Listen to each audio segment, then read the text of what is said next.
تعالى ونستعينه ونستهديه ونستغفره ونعوذ بالله من شرور أنفسنا ومن سيئات أعمالنا من يهده الله فلا مضل له ومن يضلل فلا هادي له أشهد أن لا إله إلا الله وحده لا شريك له وأشهد أن محمدا عبده ورسوله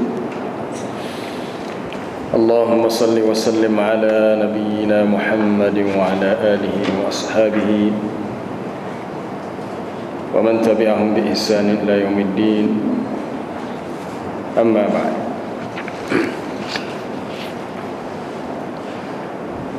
Sambungan ayat yang ke-7. Wa yaqulul ladzina kafaru A'udzu billahi minasy syaithanir rajim. Bismillahirrahmanirrahim. Wa yaqulul ladzina kafaru laula unzila alaihi ayatun min rabbih. Dan orang-orang yang kafir berkata, kenapakah tidak diturunkan kepada Muhammad itu satu ayat ataupun satu tanda, satu bukti daripada Tuhannya. Innama anta munzir wa likulli qaumin had. Bahawa sesungguhnya engkau hanyalah sekadar munzir, pemberi peringatan yang menakutkan. Wa likulli qaumin had. Dan bagi setiap kaum itu ada rasul atau nabi yang memberi, yang membawa hidayah, petunjuk. Allahu ya'lamu ma tahmilu kullu untha wa ma taghidul arham wa ma tazdad wa kullu syai'in 'indahu bimiqdar. Allah Subhanahu wa taala mengetahui apa yang dibawa ataupun yang dikandungkan oleh setiap ibu ataupun wanita yang mengandung, apa yang kurang dalam rahim itu dan apa yang bertambah daripada kandungannya, dan setiap sesuatu itu di sisinya dengan kadar yang tertentu. Alimul ghaibi wasyahadatil kabirul muta'al. Dia mengetahui perkara yang gaib dan perkara yang nyata. Dialah bersifat maha besar lagi maha tinggi. Dalam ayat yang ke-7, ayat yang sama juga pernah diulang dalam beberapa ayat yang lain, yaitu suatu permintaan daripada orang-orang kafir musyrik. Mengapakah tidak diturunkan kepada dia, kepada Muhammad itu suatu ayat. Ayat ni maksud suatu hujjah, suatu mukjizat lah, mukjizat. Tetapi apabila diberikan ayat itu, lain pula jadinya. Dan Allah Ta'ala tidak menurunkan apa yang mereka kehendaki, sebab apa yang mereka minta adalah suatu yang bersifat kebendaan, bersifat madiyah, bersifat material. Dalam ayat surah Al-Isra, Allah Ta'ala berfirman, wa ma mana'ana an nursila bil ayati illa an kadzdzaba bihal awwalun. Dan tidaklah yang menghalang kami daripada menghantar ayat. Maksud ayat ini bukan ayat Quran. Ayat ini ialah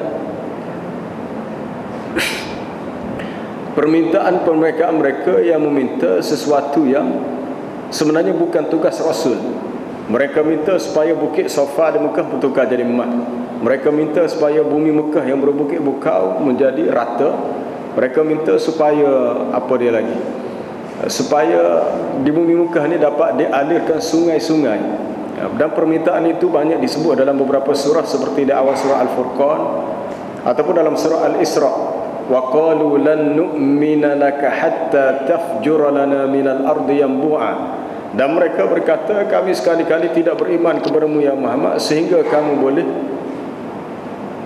memancarkan air-air sungai daripada bumi Mekah ini. Au takuna laka jannatun min nakhilin wa 'inabin fatufajjiral anhara khilalaha tafjira. Ataupun engkau memiliki kebun daripada buah kurma, buah anggur, yang di celah-celah kebun itu ada sungai. Dua dah diminta. Semua permintaan itu berbentuk madiyah, kebendaan. Mana dia akan ikut Nabi apabila Nabi ni seorang yang ada benda ni. Ini fikrah kaum musyrikin ni ada pada zaman orang sekarang yang memilih, kalau pemimpin disyaratkan mesti orang banyak, tapi tak semestinya. Pemimpin ni syarat mesti dua, al-quwwah wal amanah. ada kekuatan dan amanah. So ada harta itu adalah perkara sampingan, kekuatan dan amanah. Dalam ayat di akhir surah Al-Isra, orang-orang kafir Mekah meminta ayah minta tanda bukti bahawa Nabi Muhammad ini benar-benar Nabi, tetapi permintaan itu adalah bersifat kebendaan. Minta ada kebun, minta keluarnya air sungai, apa lagi? Au tusqita as-samaa'a kama za'amta 'alaina kisafan au ta'tiya billahi wal malaikati qabila. Atau kamu dapat menggugurkan langit daripada atas sana jatuh berkeping-keping, ataupun kamu dapat mendatangkan malaikat kepada kami secara berdepan. Au yakuna laka baitum min zukhruf, ataupun kamu memiliki rumah yang cantik perhiasannya. Sedangkan Nabi SAW bukanlah seorang yang besar rumahnya atau bukanlah mewah rumahnya. Dia kata, aku akan ikut kamu kalau kamu mempunyai baitun min zukhruf, rumah yang cantik perhiasannya. Au tarqa fis sama', atau kamu boleh naik ke langit. Walan nu'mina liruqiyika hatta tunazzila alaina kitaban naqra'uh, dan kami tidak percaya kepada kamu naik ke langit sehingga kamu dapat menurunkan kitab yang kami dapat membacanya. Jadi sebahagian besar permintaan mereka adalah bersifat maddiyah, kebendaan, tetapi tidak dipenuhi oleh Nabi dan tidak diizinkan oleh Allah Ta'ala. Sebab kalau dibui kemudian mereka masih ingkar juga, maka akan berlakulah kepada mereka sebagaimana yang berlaku kepada umat terdahulu. Mereka akan ditimpa kebinasaan serta merta. Supaya tidak berlaku kebinasaan itu, maka permintaan mereka tidak dipenuhi. Kerana tugas Nabi, tugas Rasul bukannya nak tunjuk bukti, tetapi tugas Nabi Rasul adalah innama anta munzir, hanyalah sekadar memberi inzar, untuk memberi inzar, peringatan. Kalau kita berdakwah, tugas kita hanyalah sampaikan peringatan, sampaikan tu. Bukan kerja kita. Kalau orang tak percaya, maka kita terpaksa berusaha untuk buat suatu bukti supaya dia benar-benar percaya. Tak boleh. Allah Ta'ala pernah memberi cadangan kepada Nabi kita, sebab Rasulullah rasa sangat sedih dan kecewa melihat kepada perangai orang-orang Mekah yang tidak mahu beriman. Lalu turunlah ayat, wa in kana kabura 'alaika i'raduhum fa in istata'ta an tabtaghiya nafaqan fil ardi aw sulaman fis samaa'i fata'tiyahum bi ayah. Dan sekiranya kamu merasa berat disebabkan tindakan mereka berpaling daripada dakwah kamu, seandainya kamu mampu ya Muhammad, buatlah nafaqan. Nafaqan ni buat terowong, lubang dalam tanah. Tujuannya untuk buat mari benda-benda pelik dalam tanah supaya orang kafir beriman. Untuk beritahu akulah Rasul akhir zaman, tengok aku boleh buat benda ni. Tapi Allah Ta'ala tidak izinkan itu berlaku. Ataupun kamu boleh buat sulaman. Sulam ni tangga naik ke langit, sama ada masuk dalam lubang tanah ataupun naik tangga naik ke langit. Fatatiyahum bi ayah, maka kamu dapat mendatangkan kepada mereka dengan satu ayat. Kenapa ada ayat ni bukan ayat Quran? Maksud ayat ni suatu bukti, tanda dalam bentuk hak mereka minta tadi. Mereka minta iaitu dalam bentuk yang bersifat kebendaan. Tetapi oleh kerana soal hidayah ni adalah urusan Allah Ta'ala, tugas Nabi dan Rasul hanyalah memberi inzar ataupun munzir. Tugas Nabi hanyalah sebagai muzakkir. Munzir mana muzakkir? Innama anta muzakkir lasta alaihim bimusaitir. Muzakkir, pemberi peringatan. Munzir, pemberi inzar, perkara yang menakutkan manusia-manusia yang engkar. Tidak lebih daripada itu. Adapun mukjizat yang diberikan itu adalah dalam keadaan di mana apabila tidak ada cara lain maka didatangkan mukjizat. Tidak ada pendekatan lain maka didatangkan mukjizat. Tetapi mukjizat itu bukan dengan sebab kehendak mereka, tapi dengan sebab lain. Kalau ada kehendak mereka pun tidak bersifat kebendaan. Kalau ada pun tidak bersifat kebendaan. Nabi SAW pernah tunjuk kepada bulan terbelah. Insyiqaqul qamar, terbelah bulan, kerana dicabar oleh orang-orang kafir. Tapi terbelahnya bulan ini suatu ayat, suatu tanda yang tidak ada apa sifat sifat kebendaan. Maksud sifat kebendaan ni manfaatnya boleh. Macam tadi bukit Safa jadi mah, mana orang kafir di Mekah ambil manfaat. Kemudian di celah-celah Mekah mengalirnya sungai, maka mereka ambil manfaat daripada air sungai. Ataupun Nabi memiliki kebun kurma, kebun anggur, maka orang kafir di Mekah dapat untung hasil daripada kebun yang milik Nabi, sebab mereka dapat tumpang benda tu. Jadi fikrah madiyah, pemikiran nak kepada kebendaan ni adalah pemikiran kaum musyrik. Sekiranya kita tidak faham dan ni, ia cukup bahaya. Sebab apabila seseorang menjadikan kebendaan sebagai matlamat, tidak sebagai alat, maka dia akan bertukar. Perkara yang bersifat wasilah sudah menjadi hadaf, yang bersifat perantara menjadi matlamat, perkara yang bersifat matlamat menjadi alat. Walikulli qaumin had, dan bagi setiap kaum itu ada hadin, ada muhtadin, ada nabiyin ataupun rasul. Adapun setiap umat itu, kaum itu ada rasul, ada nabi yang diutuskan untuk membawa hidayah kepada manusia.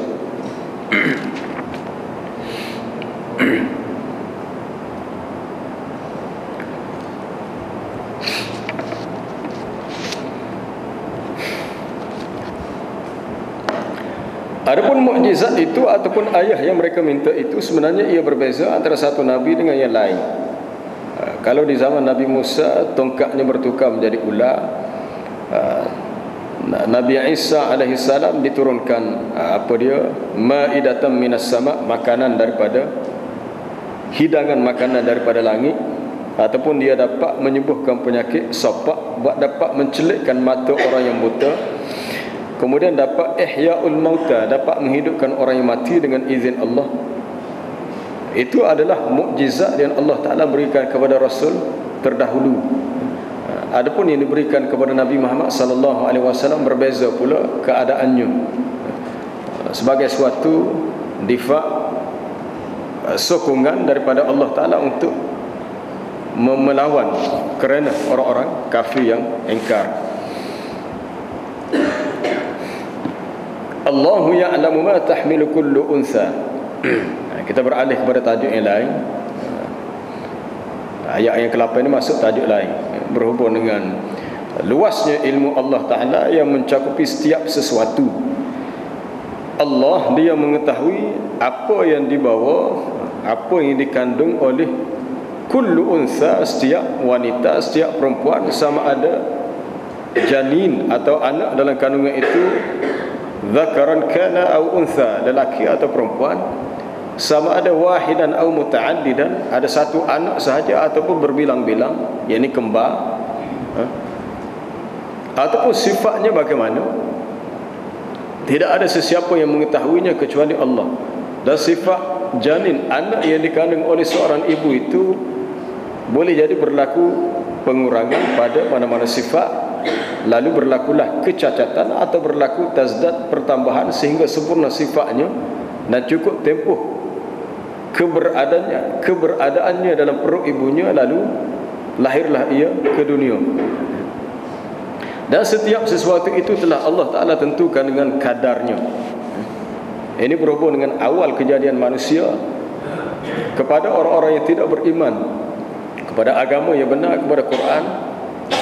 Ayat ini menjadi suatu bukti yang nyata bahawasanya proses kejadian manusia bukanlah sekadar suatu peralihan sistem biologi manusia yang berlaku secara nature, bukan setakat itu, tetapi ia berlaku dengan sistem yang telah disusun oleh Allah Ta'ala, iaitu apabila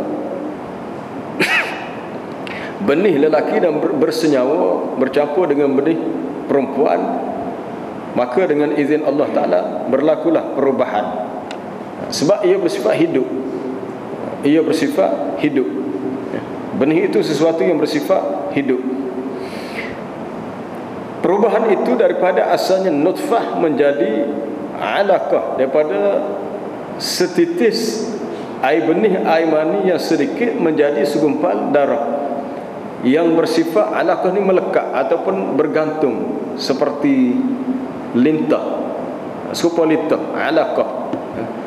Kemudian bertukar menjadi mudghah, seketul daging yang lebih besar saiznya, Kemudian barulah berubah daripada fasa-fasa yang kepada fasa-fasa yang berikutnya, sehingga sempurna kejadian dalam tempoh sekitar berapa? Sekitar 9 bulan, hampir 9 bulan barulah lahir ke dunia.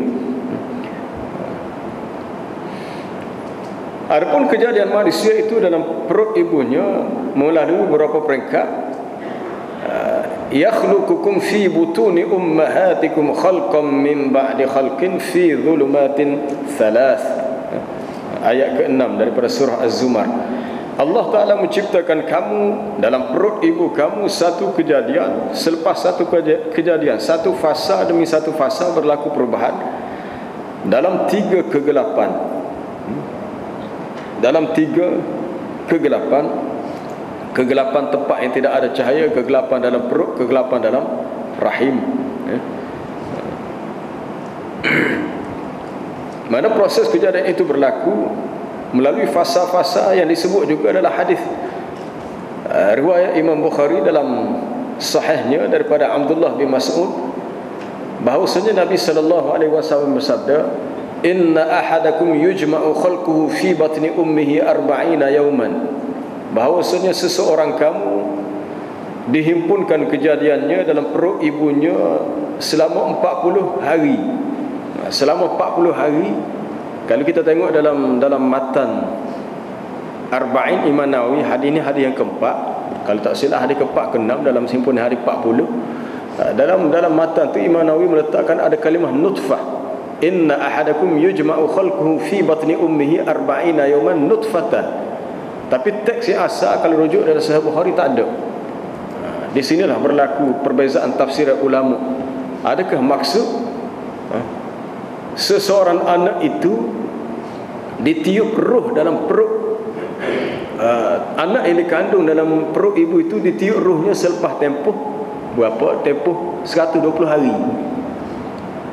Sebab bila Nabi sebut 40 hari dalam bentuk nutfah, thumma yakunu 'alaqatan mithla dhalik, kemudian bertukar menjadi segumpal darah seumpama tu. Adakah maksud seumpama tu 40 pula? Jadi oleh kerana sebelum tu ada kalimah nutfah, lepas tu disebut pula mudghah, maka ada yang memahami ianya dalam bentuk 40 nutfatan 'alaqatan mudghatan.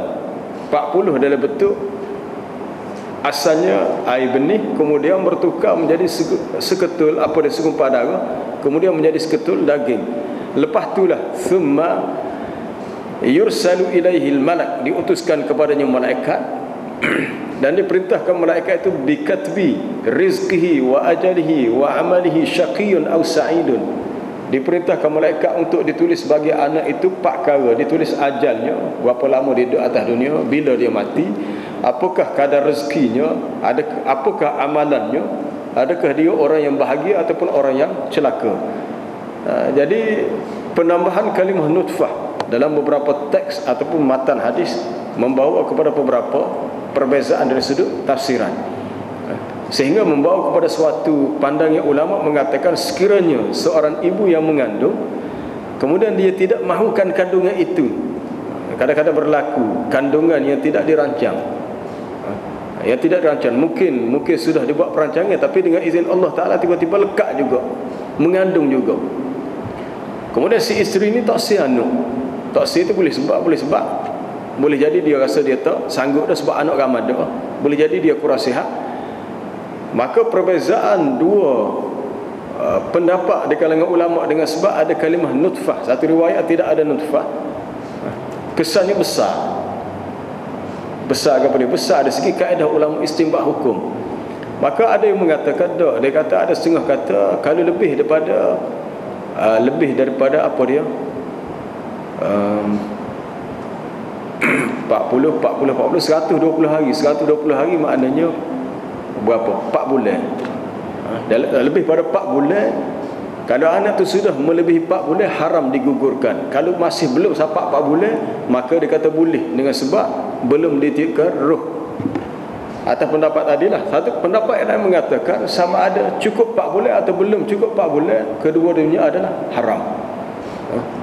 Kedua-duanya adalah haram tindakan itu. kecuali ada pengesahan daripada pihak doktor bahawasanya kalau mengandung juga kemungkinan mudaratnya lebih besar, sama ada pada anak yang dikandung risikonya ataupun kepada ibu yang mengandung. Masa tu harus boleh, atas sebab ada maslahah yang qawiyah. Jadi hukum tu dia bersifat berubah dengan sebab adanya keadaan yang berlainan. Baik. Ini berhubung dengan anak yang dalam kandungan. Dalam ayat ini sebenarnya mengetahui anak yang berada dalam kandungan ibu dari sudut sifat dia sempurna atau tidak, cacat atau tidak, lelaki atau perempuan, adalah sifat yang adalah satu perkara yang ikhtassa bihi subhanahu wa ta'ala, yang khusus bagi Allah Ta'ala. Dan oleh kerana sekarang ini sudah ada satu alat, apa dia, scanner tu, yang boleh scan kalau seorang ibu yang mengandung ni pergi hospital, dia boleh scan, doktor boleh tahu selepas tempoh tertentu 5-6 bulan, dia kata anak ni mungkin lahir sebagai anak lelaki, anak perempuan. Tetapi ilmu perubatan hanya tahu setakat tu saja. Kok selebih daripada tu mungkin banyak lagi yang dia tidak tahu. Itu berdasarkan kajian ilmu dunia perubatan. Tetapi ilmu Allah Ta'ala lebih mencakupi setiap sesuatu, seperti yang disebut dalam ayat surah An-Najm. Apa dia dalam ayat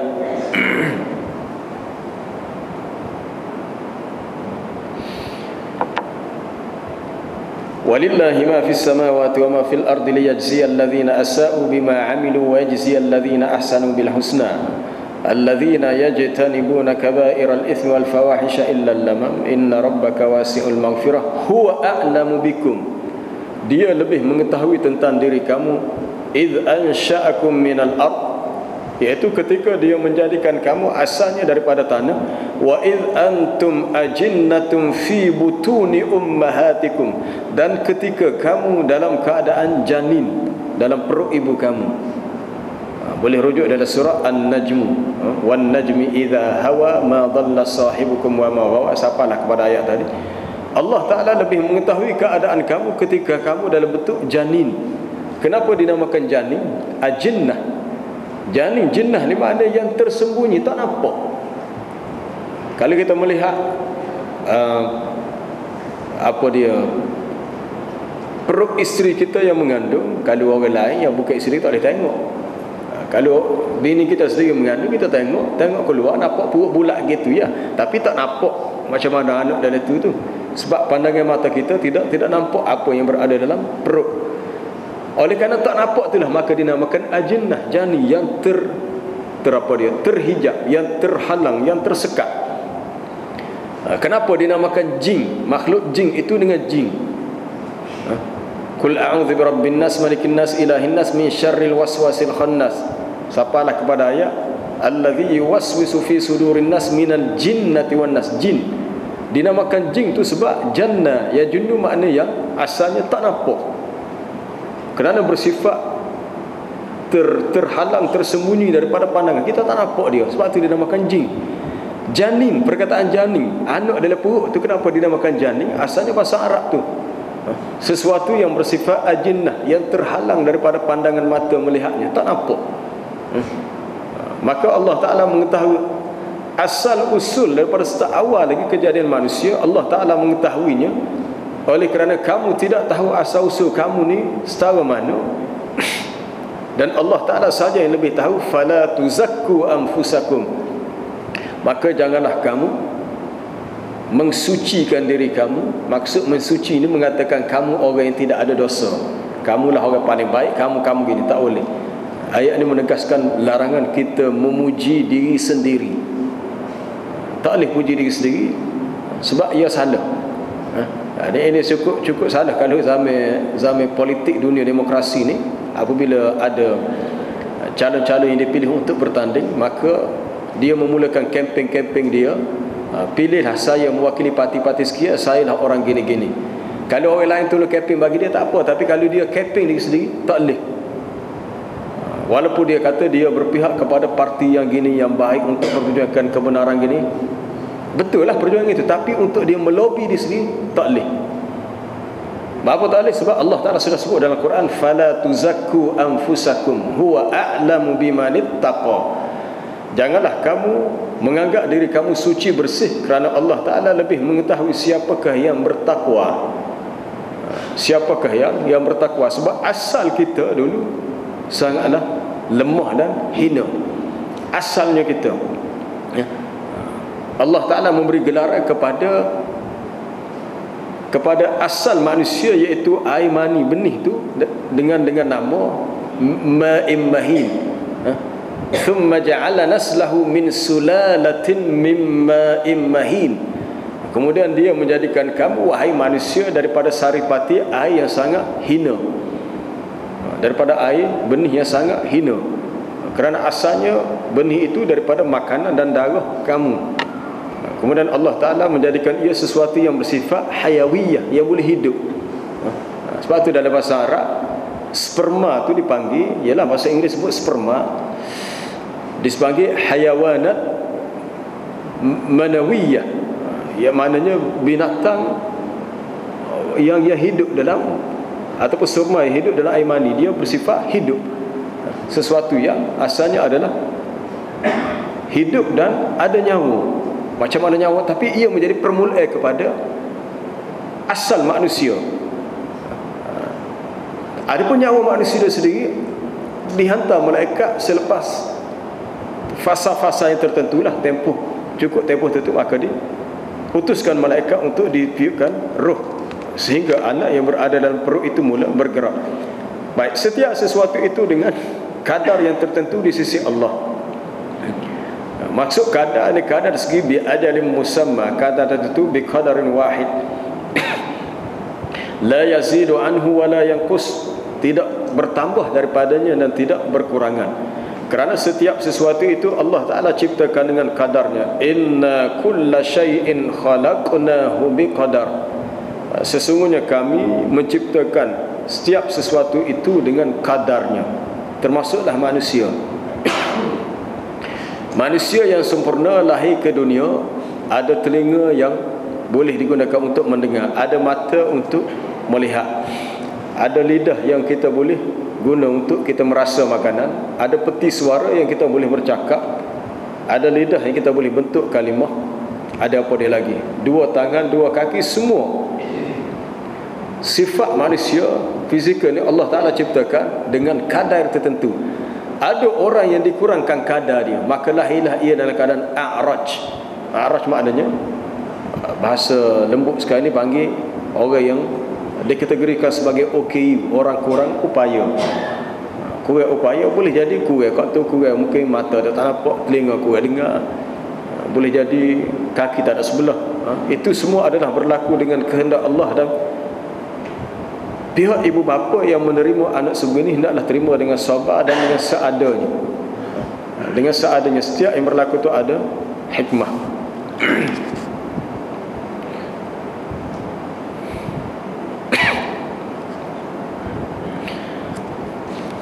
Setiap sesuatu itu di sisinya dengan kadar tentu.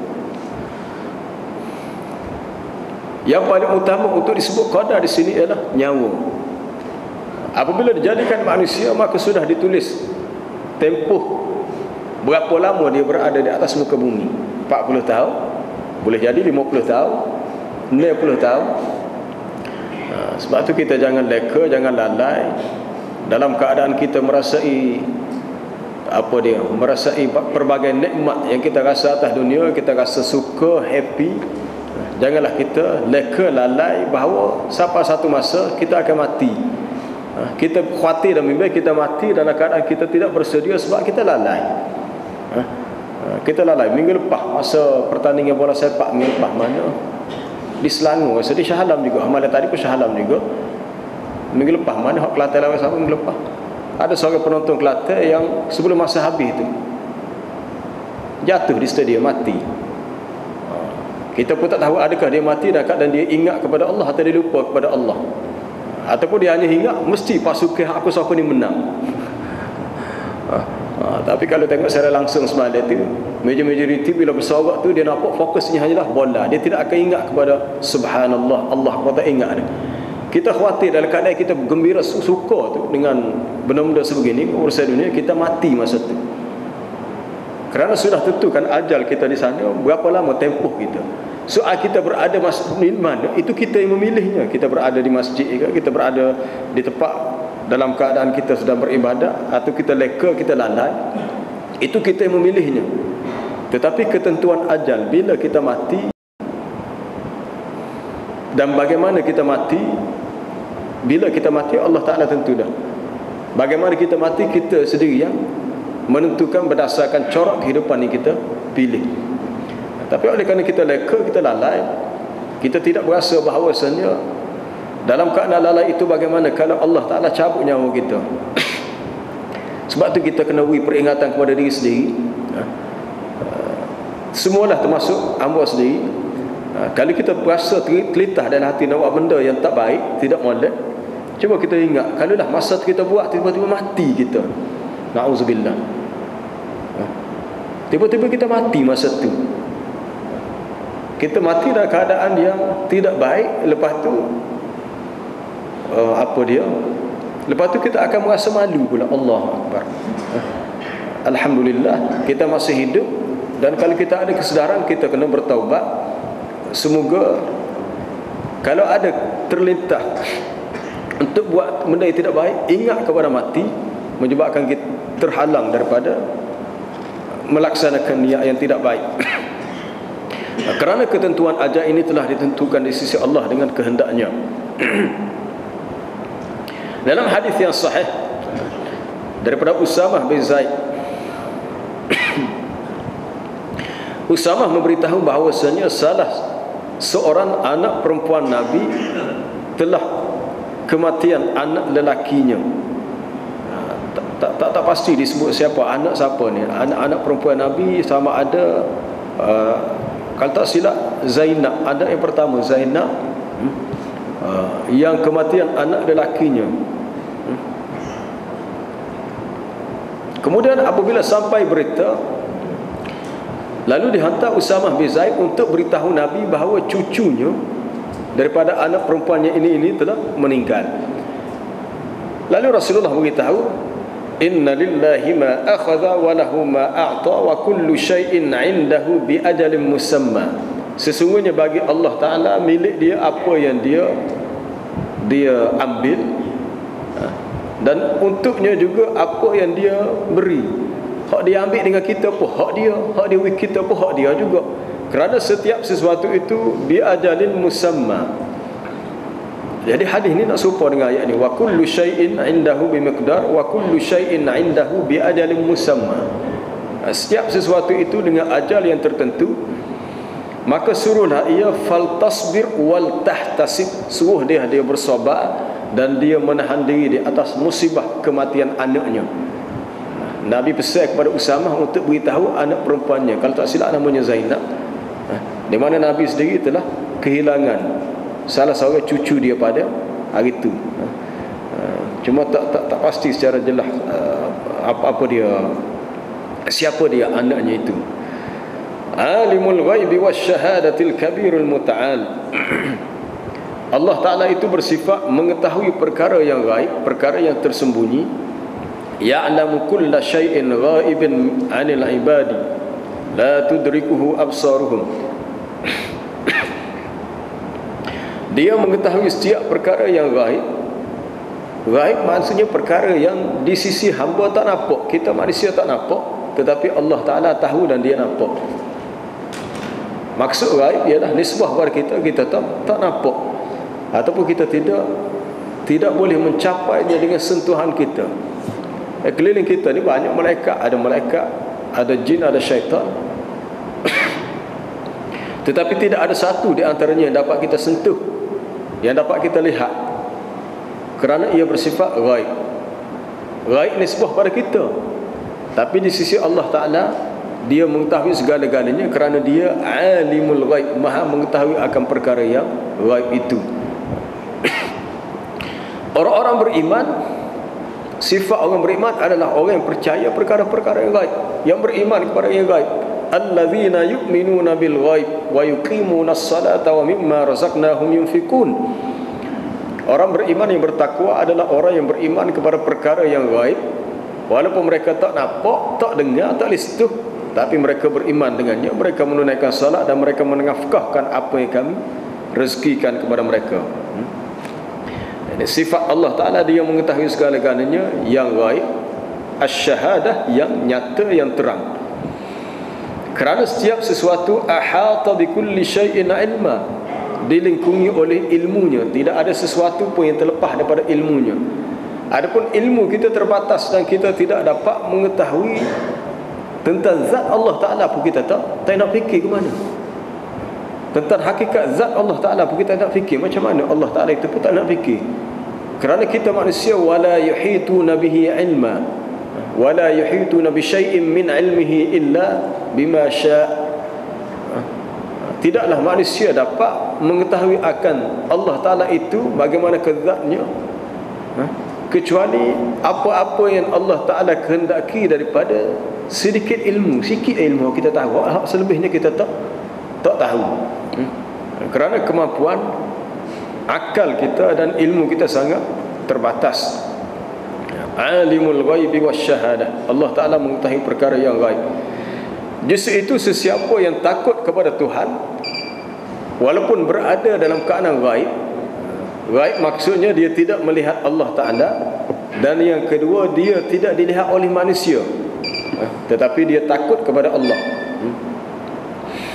Innal ladzina yakhshawna rabbahum bil ghaibi innal ladzina yakhshawna rabbahum bil ghaibi lahum maghfiratun wa ajrun kabir. Sesungguhnya orang-orang yang takut kepada Tuhan mereka dalam keadaan gaib. Maksud gaib di sini, dia takut kepada Allah padahal dia tidak melihat Allah, tak nampak. Kerana Allah Ta'ala tidak dapat dilihat di dunia. La tudrikuhul absar wa huwa yudrikul absar. Ataupun tafsiran yang kedua untuk ayat tu, seseorang yang takut kepada Allah walaupun tidak ada manusia melihatnya. Orang yang benar-benar takut kepada Allah, walaupun orang tak nampak dia, dan walaupun dia tidak melihat Allah, maka dia tetap takut kepada Allah, maka dia mendapat keampunan dan ganjaran pahala yang besar. Ajrun kabir, pahala yang besar, itu balasan syurga. Wa asirru qawlakum aw ijharu bih, sama ada kamu memperlahankan kata-kata kamu atau kamu menyaringkannya, maka ia dikira sama di sisi Allah.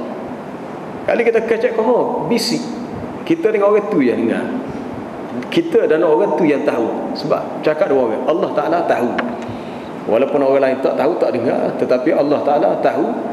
Sama sahaja kata-kata kamu yang kamu sembunyikan, yang kamu nyatakan, perbuatan kamu yang tersembunyi ataupun yang dibuat secara terang-terangan, maka di sisi Allah Ta'ala dia mengetahui segala-galanya. Alimul ghaibi wasyahadah. Dan ancaman sebegini telah diberikan kepada orang-orang kafir yang pernah membuat konspirasi jahat untuk memusnahkan dakwah Nabi. Yastakhfuna minan nas, mereka bersembunyi daripada manusia. Wala yastakhfuna minallah, padahal mereka tidak dapat bersembunyi daripada pengetahuan Allah. Idh yubayyituna ma la yarda minal qaul wa kana Allahu bima ya'maluna muhita. Ketika mereka membuat perancangan jahat di waktu malam. Yubayyituna nisbah pada bait, apa dia ada, nisbah pada bata yabitu, waktu malam. Buat perancangan jahat di waktu mana orang tak ada ataupun orang dah tidur, mereka merasakan bahawasanya perancangan jahat mereka tidak diketahui oleh sesiapa, tetapi Allah Ta'ala mengetahuinya kerana wa huwa ma'ahum idh yubayyituna ma la yarda minal qaul. Allah Ta'ala ada bersama mereka dari sudut ilmunya, dia mengetahui apa yang mereka perkatakan dalam perancangan itu di waktu malam, kerana dia alimul ghaibi wasyahadah. Ini ayat ni banyak kita akan jumpa dalam beberapa surah yang lain.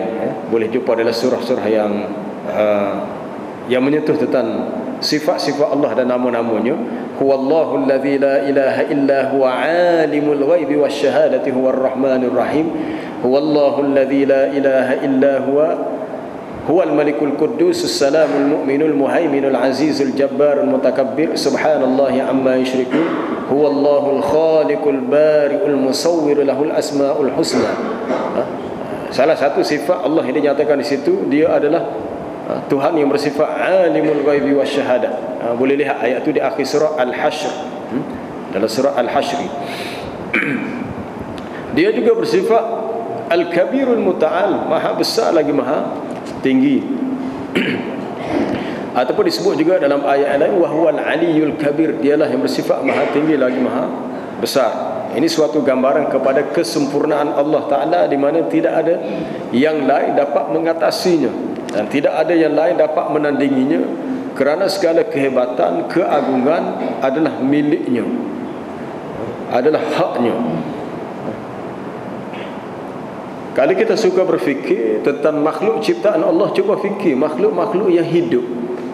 Tak usah fikir makhluk hak tak hidup. Hak tak hidup ni hak kaku, hak tak bergerak, hak bergerak. Manusia saja berapa ramai manusia, berapa juta manusia, dan setiap seorang manusia itu satu nyawa. Nyawa ni Allah Ta'ala ciptakan macam mana nyawa manusia, sehingga bila dimasukkan dalam jasad maka hiduplah manusia. Itu manusia. Berapa puluh juta ikan dalam laut, setiap ikan tu ada nyawa dia. Berapa banyak semut atas muka bumi ni, semut tu ada nyawa, dia hidup. Jadi kalau kita nak fikir nyamuk, lalat dan segala binatang-binatang dalam hutan, hak besar, hak kecil, setiap makhluk tu ada nyawa, dan nyawa tu Allah Ta'ala ciptakan. 2-3 hari lagi kita akan apa dia sambut hari raya korban. Apabila kita melakukan ibadat korban, lembu, kambing yang kita sembelih tu, cuba kita fikir nyawa dia gimana, nyawa dia gimana.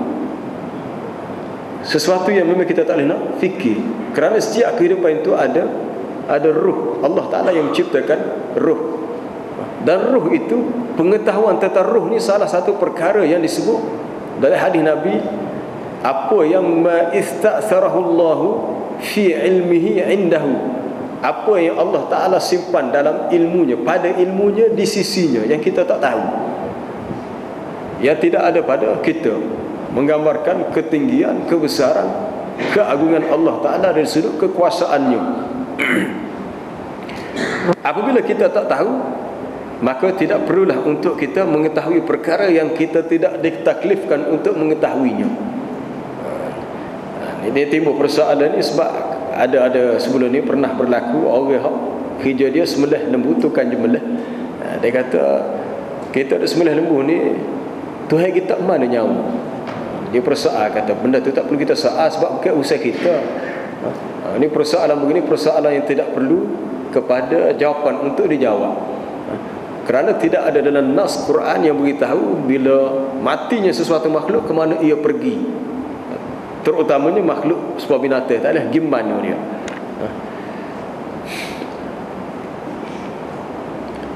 Maka ke mana tempat perginya Allah Ta'ala sahaja yang lebih mengetahui. Tetapi setiap sesuatu yang hidup itu Allah Ta'ala ciptakan baginya ada ruh, ada nyawa untuknya. Wa yas'alunaka 'anir ruh, manusia bertanya kepada engkau ya Muhammad tentang ruh. Ruh ni ada dua maksud. Ruh tu dengan maksud nyawa, ruh juga dengan maksud malaikat Jibril. Tapi pendapat yang pertama dalam tafsir ulama lebih kuat. Ruh tu maksudnya ruh, nyawa kita ni. Kulir ruhu min amri rabbi, katakanlah ruh, urusan ruh itu adalah urusan Tuhanku. Wa ma utitum minal ilmi illa qalila, dan tidaklah diberikan kepada kamu ilmu kecuali sedikit. Ilmu yang ada dengan kita ni sikit ya, berbanding dengan ilmu Allah Ta'ala yang sangat banyak. Tetapi kita terus diminta untuk apa dia? Belajar dan terus meminta supaya ditambahkan ilmu. Dan walau sebanyak mana ilmu yang kita dapat, nisbah di sisi Allah Ta'ala ilmu itu tetap sedikit. Kerana ilmu Allah Ta'ala dia mengetahui segala perkara yang gaib, yang tersembunyi. Tetapi ilmu kita hanya mengetahui perkara yang zahir, hak luar, hak kita nampak. Ilmu hak kita belajar selama ni kebanyakannya ilmu yang bersifat asy-syahadah, hak luar, hak zahir. Adapun ilmu yang tersembunyi, yang tak nampak, itu hanyalah di sisi Allah. Itu adalah sesuatu yang di sisi Allah yang kita tak tahu, dan kita tidak ditaklifkan untuk tahu. Untuk tahu. Kadang-kadang setengah orang tu dia buat pembahagian. Ilmu ni ilmu zahir, kami ngaji ni ilmu batin. Ada mengaji tu ilmu syariat, kawan ngaji ni ilmu hakikat. Sudah tu. Sebenarnya pembahagian itu tidak ada sebenarnya. Apa-apa sahaja yang datang daripada syariat, itulah syariat, itulah dia hakikat. Sekarang itu wujud satu klasifikasi lah, mudah wujud. Mana orang terlibat dalam bidang yang berkenaan dengan kajian ilmu-ilmu kerohanian. Ilmu kerohanian, siapa perekat mendalam, dia kata demo ni perekat kulit ngaji, kami masuk perekat isi, perekat hakikat, perekat ilmu hakiki, ilmu hakikat. Demo tu ilmu syariat baru. Ni banyak kali pergi kepada perbahasan, beberapa perbahasan dalam tasawuf yang menyeleweng. Tasawuf ni ada dua, ada tasawuf betul pun ada tasawuf yang menyeleweng.